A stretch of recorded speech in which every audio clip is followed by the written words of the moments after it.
So here's a topic I'm really interested in because it's some of the most intriguing and fascinating part of probate litigation. It's when a family member, loved one, comes across a will that they suspect doesn't reflect what the loved one actually wanted. Now, if you're in that situation where, mom's will, spouse's will, whatever, friend, they told you you're in the will, you have a right to be concerned and investigate those facts. So here are some steps that you need to take before it's too late to investigate those facts. First, you need to know deadlines. In Florida, you have just 90 days to file an objection. Missing that deadline and missing many of these deadlines is just an absolute bar. You can't do anything about it. But common reasons that you would think about for challenging a will are things like undue influence or lack of capacity, and the one that is really fascinating to me, improper signing. Now, these three things often play in together.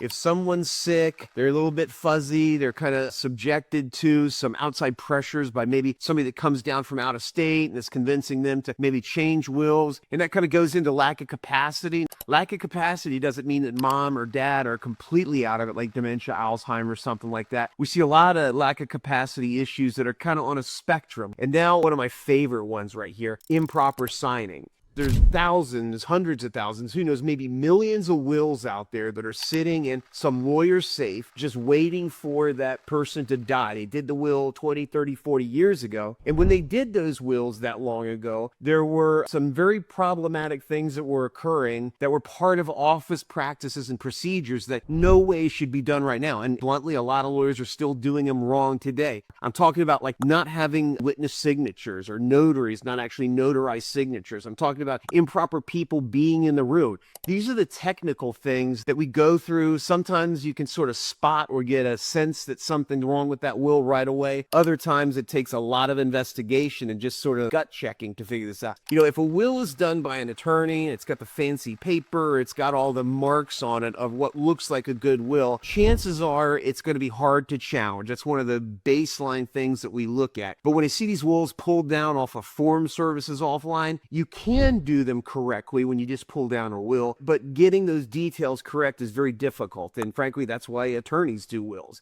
But if you're thinking about making a challenge, you want to collect earlier versions of the will, medical records and the witness statements, and statements understanding where people were, loved ones coming down, was the decedent alone, those kind of things. As we start collecting this evidence, collecting those guidelines, those documents, we start filing those things. And these are the kind of stories that we come across all the time. They're very complex, they're very difficult, but gathering all those facts at the front end is a really important part of the process. And only if those suspicions check out, we've got real issues, does that look like a case that we think we're going to pursue.